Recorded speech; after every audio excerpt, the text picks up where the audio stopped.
Bien, sean todos bienvenidos, bienvenidas a esta nueva entrevista para profundizar sobre las problemáticas centrales de nuestra América. Hemos visto y estamos viviendo un cúmulo de información, información falsa, otra información eh, orientada hacia una específica comprensión de la realidad. ¿Cómo saber que la información que nos llega es la real? ¿Cómo saber qué está sucediendo en el mundo de la vida, mundo de lo cotidiano, que es clave para poder tomar decisiones acertadas como sociedades políticas, como sociedades éticas también? Para profundizar sobre este problema que necesitamos comprender muy bien, comprender para podernos mover en este mundo y en las situaciones que hoy, en los retos que hoy nos presenta este escenario de realidad, tenemos y agradecemos que nos haya aceptado la invitación maestro Fernando Buenabad, quien nos acompaña en una segunda oportunidad, a quien agradecemos nos haya aceptado la invitación. Él es director del Instituto de Cultura y Comunicación de la Universidad Lanús y vamos a tratar de encontrar elementos para mejor comprender esto que nos está ocurriendo como sociedad. Maestro, bienvenido y gracias por aceptar la invitación. No, pues agradecido yo y aprovecho para enviar un saludo y un abrazo a compañeras y compañeros que nos siguen, así que muy agradecido por la invitación. No, gracias, maestro. Bien, vamos a arrancar hay unas categorías que se han desarrollado, que has desarrollado para poder comprender mejor esta situación que nos está aconteciendo en la sociedad hoy. Y hablamos de una guerra mediática, y una guerra mediática que contiene una disputa o una guerra semiótica. Maestro, ¿en qué consiste? ¿Cuáles son las características? ¿Y cómo lo podemos evidenciar hoy? Bueno, hay un documento de referencia que tiene algunas particularidades que voy a recordarlo ahora para ponerlo como, por una parte, como documento de consulta y por otro lado, como ayuda orientadora. En el año 1973, los países no alineados que discutían entonces la urgencia de un nuevo orden económico mundial, se percataban de las asimetrías con las que nos estábamos encontrando a nivel planetario, porque estaba en plena expansión un proyecto imperial, monopólico, capitalista, impulsado por Estados Unidos, y ese proyecto, entre otras cosas, significaba el desembarco de presencias militares, de presencias empresariales, de presencias incluso tecnológicas en multiplicidad de países, donde estaba ocurriendo un proceso, digamos, de neocoloniaje planetario a propósito del discurso del progreso, del discurso del desarrollo, y luego a cambio de ese progreso y desarrollo, la entrega de las materias primas de manera, digamos, casi regalada, y desde luego la subordinación de la mano de obra a cambio de salarios verdaderamente miserables. Ese plan general del capitalismo que hacia esos años 73 ya los países no alineados consideraban un riesgo internacional muy serio, también tuvo una advertencia que hizo pensar de fondo y dijeron más o menos esto: para hacer llegar este proyecto para instalar el criterio del progreso bajo esta fórmula de entregar recursos naturales y mano de obra barata, están operando un conjunto de mecanismos ideológicos del propio imperio para convencernos de que seamos una especie de esclavos contentos, que además de estar contentos aplaudamos porque nos esclavicen, y además enseñemos a nuestra prole a que agradezca y a que aprenda que este es el modelo de vida que hay que respetar de aquí en más. Estos tres ejes ideológicos empezaron a verificarse en distintas producciones que tenían que ver con series de televisión, que tenían que ver con películas, una andanada enorme de películas donde héroes y superhéroes resolvían los problemas en el mundo entero, gracias a no se sabe qué magia tenían, porque eran provenientes de Estados Unidos. Y en fin, la construcción de una especie de prestigio internacional de ultrapoderes, entre otros el de Superman y entre otros toda esta gama, digamos, de figuras fabricadas para eso, para construirse un superpoder internacional, económico y político, Estados Unidos. No me voy a entender demasiado en eso, aunque hay una casuística muy rica, pero este era el plan. Y la UNESCO, analizando esto que estaba ocurriendo, propuso que se analizara a nivel planetario cómo estaba la problemática comunicacional, porque mientras ellos desembarcaban con televisoras, con cinematografía, con radiodifusión y con prensa muy avanzada del imperio, en nuestros países nos veíamos con carencias muy grandes al respecto por todos lados.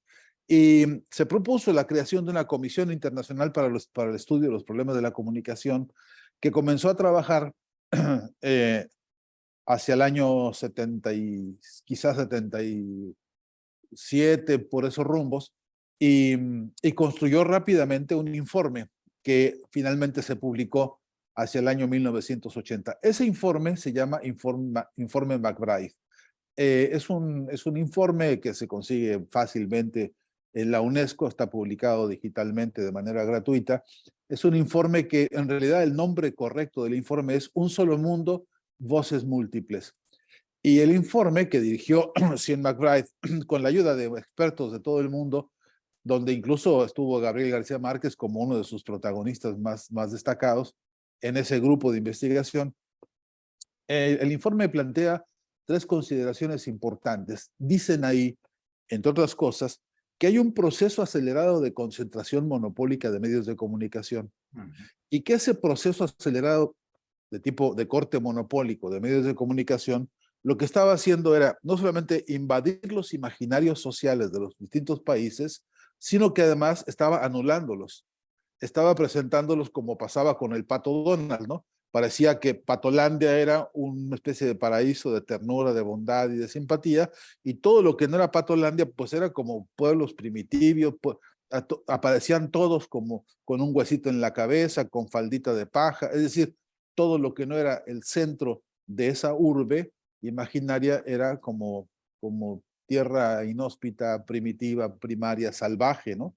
Es apenas un dato de los tantos que hay en la casuística para estudiar de fondo. Pero el informe dice la concentración monopólica de medios, además de que está sustituyendo la expresión propia de los distintos pueblos, lo que está produciendo es una uniformidad de modos de pensar, está creando un sentido común subordinado. Y dice además, esa concentración monopólica es una amenaza contra las democracias. A ese respecto, el propio informe comienza a revisar el papel de los distintos protagonistas de la problemática comunicacional y mediática.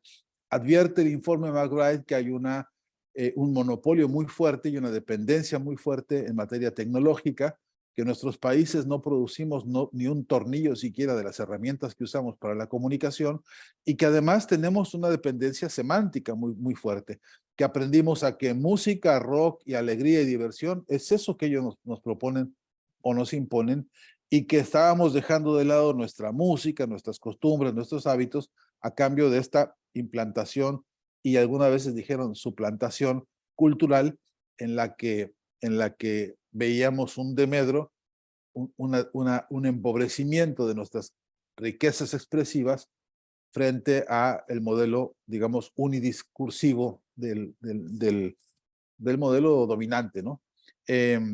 Entonces, esta asimetría empezó a significar, además por la diferencia de posesión de herramientas para la comunicación, además empezó a significar el silenciamiento de un montón de problemas y de características, incluso de virtudes de nuestros pueblos a cambio de esto. Pero empezó a pasar un fenómeno que fue el que más escandalizó y el que dio origen fundamentalmente a la idea de una guerra mediática, y es que en la dominación mediática había también una dominación informativa de particular preocupación, porque resulta que la inmensa mayoría de las noticias con las que nos levantábamos todos los días, y sigue pasando, son noticias que se redactan allá en el imperio, con la visión del imperio, con las escuelas de ellos, con la sintaxis de ellos, y que luego se traducen mal o bien, mejor o peor, pues, hacia nuestros países. Y entonces tenemos, en términos generales, en ese diagnóstico del informe McBride, una especie de dominación de la opinión pública a partir de la opinión centralizada de los dueños, de los que tienen el control hegemónico de los medios de comunicación. Y que entonces, por eso se llama así el informe, en este solo mundo, en realidad no aparecen las voces múltiples, sino que aparece la voz de uno solo, que es el que domina. Eso empieza a crear tensiones. Y además, el hecho de que en esa voz única, y particularmente en el campo de la información y de las noticias, además la producción de muchas noticias falsas, lo que hoy conocemos como fake news, que tiene su propia tradición y que tiene sus propias consecuencias muy dañinas para todos nuestros pueblos. Y en esa dinámica de ir conociendo que la versión hegemónica, dominante, preponderante y en todo caso la voz autoritaria tenía mayor peso que la voz de los pueblos que realmente estaban viviendo los problemas. Resulta que para convencernos de que todos nos sometiéramos a un proyecto de alianza para el progreso, allá en los años 60, ¿no? Tardíos, había que creer que el mundo era como ellos lo inventaban y que las necesidades nuestras eran las que ellos definían y que entonces las voces nuestras no tenían lugar para expresarse, ¿no? De esto hay un sinnúmero de trabajos y de textos y de encuestas, incluso desarrolladas, que demuestran que tanto para la imposición de modelos económicos como para la imposición de modelos productivos y modelos culturales, pesó más la visión hegemónica central de fuerte influencia norteamericana que las necesidades reales y concretas de las distintas comunidades y pueblos de nuestro continente. Eso ya implica una confrontación, una disputa por el sentido, una guerra mediática. A lo largo de los años, con el crecimiento de las tecnologías y el desarrollo de algunas tecnologías, fuimos viendo episodios en los que esta confrontación, si bien sigue siendo asimétrica, de todas maneras se volvió más aguda. Vimos, por ejemplo, el desarrollo de una industria editorial, periodística en América Latina, que cobró un sentido más nacional, más popular, más identitario, más pegado a las voces de los pueblos, en disputa contra las versiones oficiales de la prensa, digamos, conservadora y más bien oligárquica. Empezamos a ver un movimiento de cine documentalistas que decidió salir con su propio equipo y con sus propios recursos, escasos siempre, a reconocer, identificar y testimoniar que la realidad no era como nos la estaban contando, que efectivamente no era tan simpático ni tan lindo ir a unas playas como en México, en Cancún, donde la versión oficial de los dueños de la hotelería y de las empresas de turismo decían una cosa, pero que la población ahí estaba sometida a una especie de esclavitud de toda esa industria del turismo y de buena parte de otras, digamos, formas bastante corruptas de dominación en el campo agrícola y en el campo industrial, etcétera. De modo que, por lo pronto, dos versiones muy distintas de la realidad misma, que es, por ejemplo, un territorio como el de Acapulco, que llegó a ser un clásico de Hollywood y ahí por ahí desfiló media humanidad, digamos, del jet set fílmico norteamericano, que presentaban eso como un gran paraíso maravilloso del turismo, cuando en términos reales pueblos originarios de Acapulco habían sido, y de Guerrero habían sido desplazados. Ahí se instaló una mafia del narco, una mafia del alcoholismo. Ahí, bueno, todas las calamidades habidas y por haber, no solamente desplazando a los originarios, sino además engañándonos sobre las condiciones reales de vida. Los medios de comunicación, entonces, en ese ejemplo que estoy poniendo, lo que ya ven es una guerra de sentidos comunes, una disputa por el sentido que es, no me cuentes que vivo en un paraíso donde estamos muertos de hambre los que somos originarios, y no me cuentes que esto es maravilloso cuando hay injusticias, cuando hay cárcel, cuando hay persecución, cuando hay desplazamiento de los propios, de los locales, a cambio de instalar grandes hoteles muy lujosos para la gente que sale en la televisión o en el cine, ¿no? Esta es una forma de presentar la idea de la disputa por el sentido y de la guerra mediática.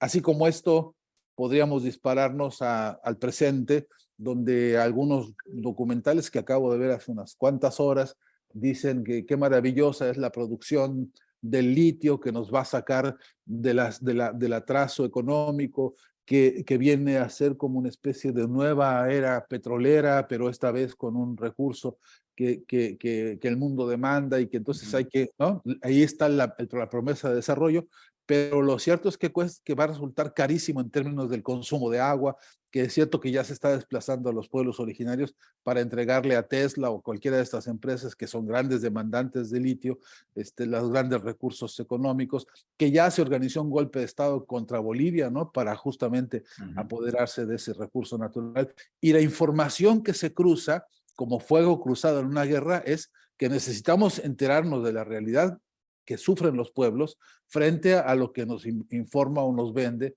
la mascarada mediática hegemónica. Este es, digamos, por decirlo de una manera muy introductoria y muy simple, lo que significa una guerra mediática. Bien, y no tan simple, maestro. Ahí me queda una pregunta como lo vas terminando.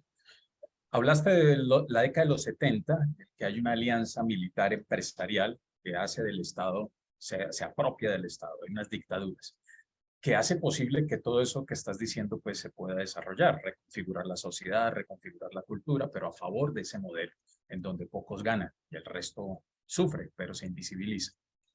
Se necesita una dictadura. Hoy se requerirá para sostener ese modelo unos regímenes autoritarios, ya no dictaduras como tal, sino regímenes autoritarios diluidos, pero efectivamente haciendo uso de las mismas estrategias, cubiertos por unos medios de comunicación que hoy hacen uso de unas estrategias o unos dispositivos emocionales muy refinados. Es así, estamos ante eso, por eso estamos acercándonos nuevamente a una ola de extrema derecha, en donde ni siquiera los derechos son contemplados, sino solamente el progreso. ¿Crees que eso esté ocurriendo ahora? Sí, el capitalismo de todas maneras necesita la fuerza de las armas para crearse blindajes y hacer de las suyas, ¿no? Pero ellos están entendiendo otros escenarios de guerra. La propia OTAN acaba de publicar hace muy poquito un documento sobre guerra cognitiva. Así, llana y lisamente dicen ellos, los próximos escenarios de la batalla van a ser los cerebros de las personas. Y de lo que se trata es de librar esa batalla en la cabeza de cada una de las personas. Y entonces, ¿para qué y cómo se va a lograr eso? Pues con la receta que yo decía al principio, que no es nueva, pero que están ellos actualizando sobre la premisa de ahora lo que se necesita es que las víctimas se vuelvan cómplices del victimario, ¿no? Lo que se necesita ahora es que las personas no solamente agradezcan que están siendo maltratadas por la explotación, sino se necesita además que las víctimas le den la razón al otro. Decir, bueno, es que si yo soy tan incapaz, soy tan inútil, soy tan débil y tan pobre, pues que vengan otros que tienen la riqueza, el conocimiento, el know-how, la tecnología, y vengan y saquen la riqueza y que algo a mí me quede, porque alguna miel escurre de esas maravillas, ¿no? De las ganancias y de esto que llaman ellos la teoría del derrame. Y entonces darles la razón de que nos traten como nos tratan, porque tienen ellos el poder en todo. Luego, estar agradecidos, porque de todas maneras algo nos va a escurrir de esa riqueza. Y luego, además de eso, aplaudirles, porque parece que hay que reconocerles que, además de tener la razón y de maltratarnos y de estar contentos, pues les reconocemos y les aplaudo que son tan superiores y tan grandes y tan simpáticos. Y que además ese sea la herencia que le dejemos, como la mejor herencia que le dejemos a nuestra prole, ¿no? Y le dejemos, pues mira, pórtate bien, pórtate mansito, pórtate dócil para que tú también puedas alcanzar los beneficios de esa derrama que vendrá tarde o temprano. Todavía no la vemos llegar, pero que siguen prometiéndonos desde el bienestar de ellos y hacia la circunstancia, digamos, pues de esperanzados como estamos. Esta ecuación de conceder la razón, de aplaudir y de considerar que esto es una gran herencia para las generaciones que vienen, es una especie de grado superior de la psicología derrotada, ¿no? Es como el grado superior de la esclavitud, en donde pues ya no me siento incluso ni siquiera explotado, me siento incluso bendecido por la suerte que tengo de estar cerca de los victimarios, ¿no? Y Y en esa ecuación, dicha así, cruda y duramente, como la digo, pero tiene un montón de ejemplos y de maneras de expresarse, en la vida práctica y en las teleseries que vemos y en Netflix y en la multiplicidad de iglesias que existen ahora en todo el continente y en fin, de la variedad de fuentes, lo que yo llamo básicamente máquinas de guerra ideológica, lo que verificamos es que la batalla se está dando en los cerebros, que, que, que a veces no hace falta ni siquiera amenazar a alguien de que va a venir un ejército a dominarte el terreno, porque esa gente ya está viendo cómo vota para que eso ocurra, ¿no? Y entonces se allana el camino. Eso está pasando, por ejemplo, hoy en Jujuy, en Argentina, por ejemplo, ¿no? Donde un gobernador ha creado leyes para poder criminalizar la protesta y un sector aplaude porque dicen, esta gente que protesta lo que hace es afear el paisaje político y entonces no llegan las inversiones. Y si me espantas a las inversiones, entonces me estás espantando la posibilidad de que me escurra alguna bendición, ¿no? De la riqueza de los otros, la riqueza que le entregamos a los otros, porque toda esa riqueza está en el subsuelo, y está en los bosques, y está en los lagos, y está, ¿no? Entonces, ya hay grupos de personas, incluso gente buena, pues que no son perversos egresados del Departamento de Estado norteamericano, personas comunes y corrientes, que ya creen hoy que la única posibilidad real de crecimiento, desarrollo o algún bienestar para sí y para sus familias, provendrán de ser eso, de ser dóciles y de dejar que los otros se enriquezcan con las riquezas naturales propias y con la mano de obra de nuestros pueblos. Eso está ocurriendo ya y tiene ya, digamos, resultados muy lamentables en algunos pueblos, incluso disfrazado de democracia, ¿no? Ahora mismo hay personajes que lo que están prometiendo en campañas electorales en toda la región es convocar a la inversión extranjera, privatizar los recursos, privatizar, incluso anular las fórmulas de organización sindical de los trabajadores, incluso de una vez y por todas sacarse de encima esto de las jubilaciones y esto del pagar aguinaldos, es decir, allanándole el camino pues al proceso de explotación en sus versiones más odiosas, que pensamos que no iban a retroceder nunca. Bueno, ahora hay candidatos que están concursando electoralmente y que están algunos de ellos gozando de simpatías verdaderamente peligrosas, ¿no?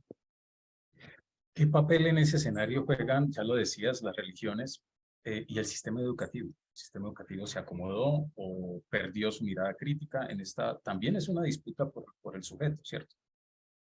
Por un lado hay que decir que las religiones están teniendo un metabolismo muy particular porque casi todas son hoy agencias de medios de comunicación, ¿no? Es decir, que casi no hay iglesia que no haga misas Y masivo. de manera masiva, televisiva.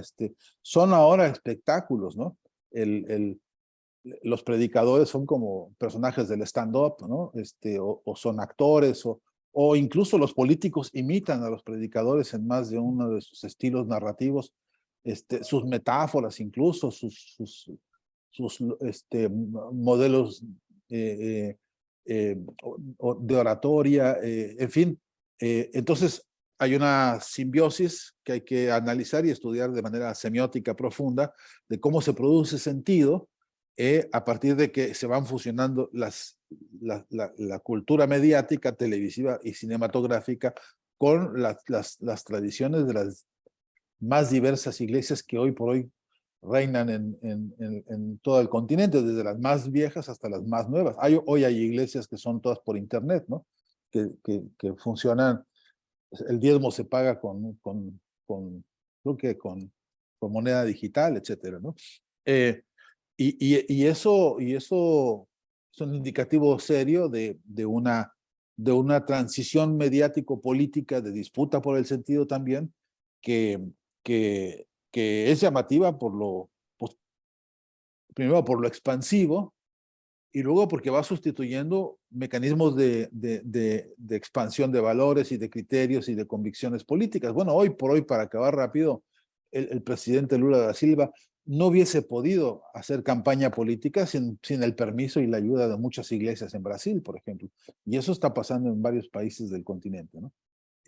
Claro. Es, Sí, y perdón. esa Sí, esa tendencia no escapa en los progresismos. Es decir, parece que los progresismos también están ahí atrapados o entrampados. Sí, quería completar lo de la educación porque, Sí. para no dejarla, porque Ujú. todos estos son nociones que hoy nos exigen como nombre y apellido, ¿no? Sí, sí, la educación, pero ¿cuál? ¿No? Sí. La Ujú. educación de quién y de qué estructuras. Porque hay un aparato educativo que lo que está haciendo es formar eh, eso, mano de obra barata y dócil para hacer funcionar el establishment de manera absolutamente acrítica y dócil, ¿no? Todavía hay, por suerte, bastiones importantes de la educación que entiende que su papel es generar pensamiento crítico. Me acuerdo que en alguna época en los requisitos fundamentales, incluso constitucionales, para la creación de ministerios de educación y universidades, la premisa era desarrollo del pensamiento crítico, ¿no? Como una condición epistemológica necesaria de nuestro tiempo. Eso lo han ido desapareciendo poco a poco, depende de los países y depende de los formatos pedagógicos, etcétera, pero es otra disputa que hay. Hoy mismo hay universidades que tienen un gran nivel técnico, pero generando técnicos al servicio de un modelo empresarial que no le reditúa a los países verdadera riqueza de conocimiento y mucho menos riqueza material, ¿no? Hay grandes, importantes doctorados de gente que está trabajando, ya ahora algunos ni siquiera en español, son doctorados que casi todos se transitan en inglés, por ejemplo, ¿no? Conozco casos.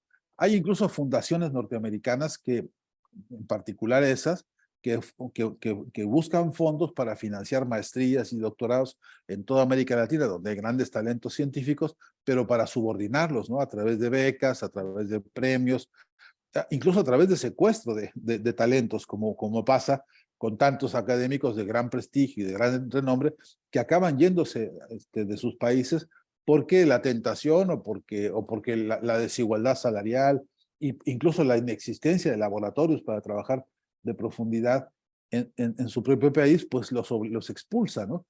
Ahora mismo está pasando con la llamada inteligencia artificial, ¿no? Que para poder modelizar proyectos de inteligencia artificial que realmente resuelvan problemas sociales, pues no tenemos ni recursos, ni fondos, ni equipamientos, ni laboratorios.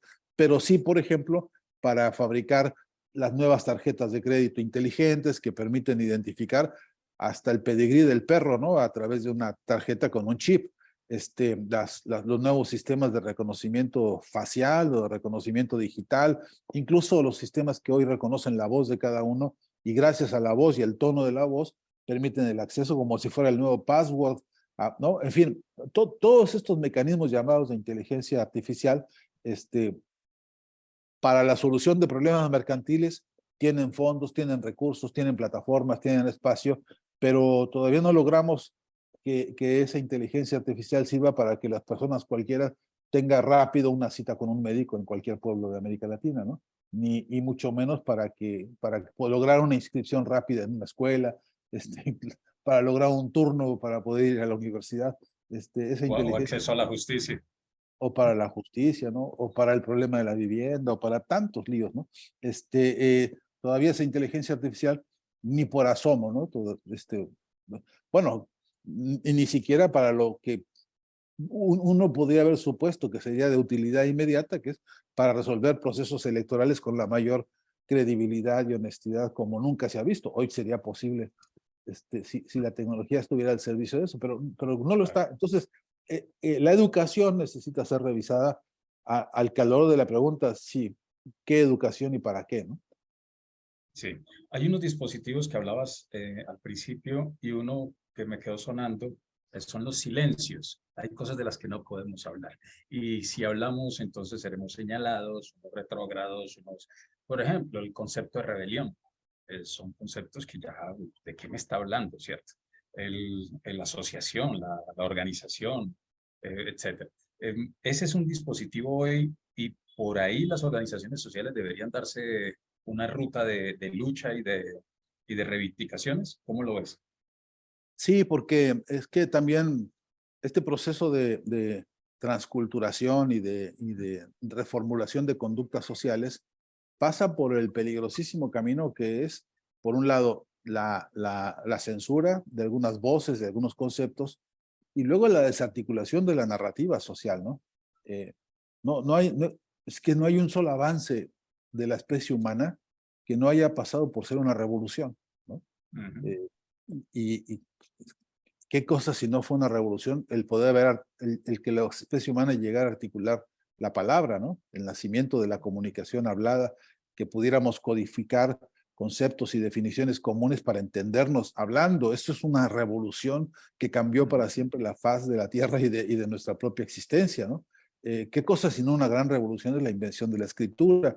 ¿Qué cosa sino una gran revolución es el cambio de hábitos alimentarios que también nos transformó biogenéticamente para siempre? Es decir, casi podríamos decir que no hay un asunto de transformación paradigmática de la especie humana que no pase por ser una revolución. Ahora, si la palabra revolución hoy se sataniza, junto con el ser rebelde para poder transformar paradigmas y transformar momentos incluso difíciles y complejos, si no se entiende como ingrediente esencial de la existencia humana, entonces hay algún problema muy serio, porque empezamos a desfigurarnos en la imagen de nosotros mismos.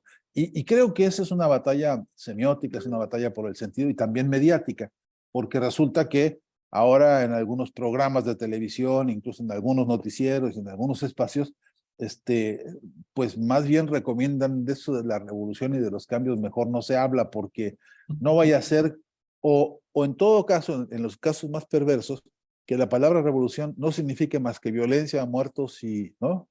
y desbarajuste, cuanto que al revés, los más antirrevolucionarios son los que más matazón, desbarajustes y sangre y violencia siembran en el mundo, ¿no? Entonces, es que nos ocurre este fenómeno, lo estamos padeciendo. Así como hay empobrecimiento de los pueblos en términos económicos y en términos, digamos, de riquezas naturales, etcétera, también hay empobrecimiento en términos de riqueza léxica, ¿no? Y eso es un problema comunicacional que debe ocuparnos y que debe llamarnos mucho la atención, porque hoy lo vemos, jóvenes, muy jóvenes, naciendo a la vida, de la adolescencia a la juventud, a veces incapaces siquiera de narrar o de relatar con mínima coherencia sujeto, verbo y predicado, ¿no? No, ya muchos jóvenes, no digo que todos, y odio generalizar, pero veo con preocupación la proliferación de este vacío, ¿no? De este silencio incluso conceptual, en la juventud que no entiende qué es analogía, prosodia, sintaxis ni ortografía, que ya no entiende para qué rayos sirve este corpus llamado gramática, que es un instrumento indispensable para la comunicación humana cara a cara, para poder hasta enamorarse, para sacar a bailar a una novia, ¿no? Necesitamos mínima sintaxis para, aunque hoy, en algunos casos, ya hasta eso se ha omitido y no niego que puedan surgir formas nuevas. También es cierto que en muchas formas nuevas lo que hay son formas de empobrecimiento, ¿no? Claro. Maestro, el tiempo quisiera que fuera más largo, pero ya la rigidez del tiempo nos está llamando. Quisiera pasar a dos preguntas finales. Una, por ahora, ¿no? La idea es seguir conversando paulatinamente. Una, en un mundo multipolar, se dice que está emergiendo un nuevo orden multipolar. Parece que esta descripción no cambia, es decir, depende, el nuevo orden multipolar tiene la misma, está dentro del mismo techo, ¿cierto? O el orden, o este nuevo orden multipolar nos pone en otra lógica. Sí, yo lo que le pido al orden multipolar es que sea, sí, pero antiimperialista, ¿no? Que no vaya a ser que estemos clonando imperios y que Eso. resulta que ahora ya tenemos tres, ¿no? Antes teníamos uno y ya se nos hicieron tres, como la cabeza de Hidra, ¿no? Que yo lo que quisiera es que la multipolaridad, en lugar fundamentalmente fuera reivindicación de la diversidad, ¿no? Y que fuera diversificación y enriquecimiento de las pluralidades, porque lo que somos como especie es eso, somos diversidad. Y la diversidad, para expresarse con riqueza, necesita darse en pie de igualdad.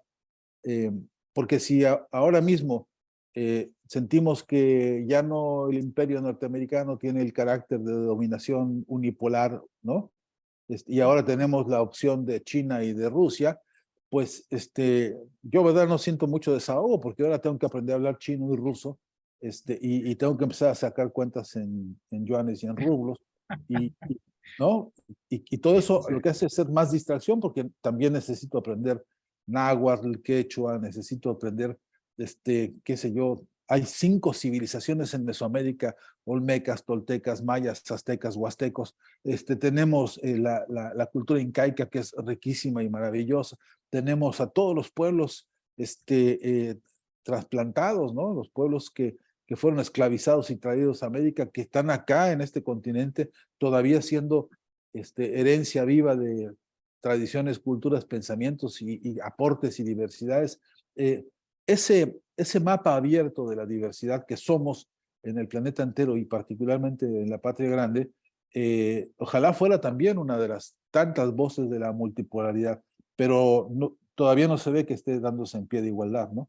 Entonces, que yo quisiera que la multipolaridad fuera igualdad de oportunidades, pero sobre todo igualdad de condiciones. Bien, y con la respuesta nos lleva a la pregunta de cierre por hoy, y es, ¿qué alternativa nos queda a los pueblos que hoy estamos tratando de organizar esta dispersión en la que estamos para poder defender la vida? Y la vida esencialmente es pluralidad, y también defender el medio ambiente, defender el agua, defender el territorio. ¿Qué camino nos puede quedar? Pues yo me propongo, por lo menos yo me lo propongo todos los días, que pues sí veo la agenda de lo que me informan los medios de comunicación y lo que sale en la televisión, ¿no? Pero hago el esfuerzo por tratar de escuchar lo que están diciendo los pueblos. En la agenda de la base de los pueblos, en la agenda del pueblo profundo de Colombia, hay un conjunto de contenidos importantísimos que yo necesito para vivir, porque en verdad que los necesito. Y necesito escuchar a los hermanos venezolanos, tanto como a los hermanos nicaragüenses y a los hermanos hondureños y a los hermanos salvadoreños, a la base de esos pueblos, donde la voz se expresa en forma de lucha, donde se están dando importantes batallas por conseguir, como ahora los hermanos uruguayos, ¿no? La batalla por conseguir agua hoy en el Uruguay es un Total. reclamo que, si no nos duele, que si no de verdad lo tomamos como es un hermano nuestro que está con un problema de que no tiene agua para beber los niños, ¿no? Eh, si esa agenda que está discutiéndose por la base, porque los de arriba compran bidones de agua y los traen de Europa, ¿no? O se los traen del Himalaya, anda a saber de dónde rayos consiguen, y ellos tienen porque no tienen problema para comprarlo, pero abajo la gente habla de otra manera, es otra realidad.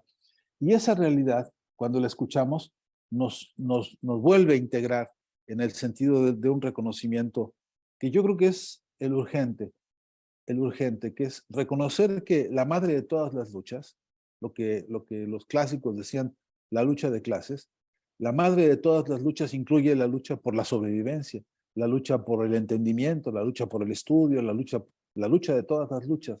Pero como se trata de una lucha, pues también se trata de tomar posición en esa lucha. Y si yo entiendo la voz de los de abajo, que están batallando y que están todos los días diciendo lo que está diciendo cada pueblo, me identifico con eso y tengo sentido de clase. Si no, lo más probable es que yo termine siendo indiferente a la voz de los hermanos y sus luchas desde abajo y acabe siendo solidario con las preocupaciones de los de arriba, que pues algunos estarán preocupados por saber si traen el agua del Mont Blanc, ¿no? O si se la van a traer de Londres, de algún yacimiento, ¿no? De algún manantial. Este, entonces, y yo estaría preocupado porque ojalá que estos consigan sus grandes botellones de agua importados, ¿no? Que se los traen en aviones privados, porque ya vimos que están haciendo algunas cositas como esas, ¿no? Y yo me olvidaría de que algo pueda hacer por ayudar a los hermanos en la base de Uruguay, de México, de China, de Alemania, de donde esté, porque es ahí esa agenda que está abajo, convertida en clamor de cambio, de transformación y de humanismo. Esa es la clave. O perfeccionamos y profundizamos el humanismo de nuestro tiempo, o nos la vamos a ver muy mal. Total. Y aquí en este contexto la neutralidad no es posible. No es posible. Toca tomar, exacto, y tomar partido por la vida. Maestro, muchas gracias. Muchas gracias por todo este conocimiento, por estos insumos que nos permiten reflexionarnos y tomar posición frente a esta lucha y articulación de las luchas de los pueblos desde abajo. Muchas gracias. Y a todos quienes nos siguen, nos estaremos encontrando en otra entrevista para seguir profundizando sobre estos problemas que aquejan a nuestra América. Muchas gracias. Listo, maestro. Voy a...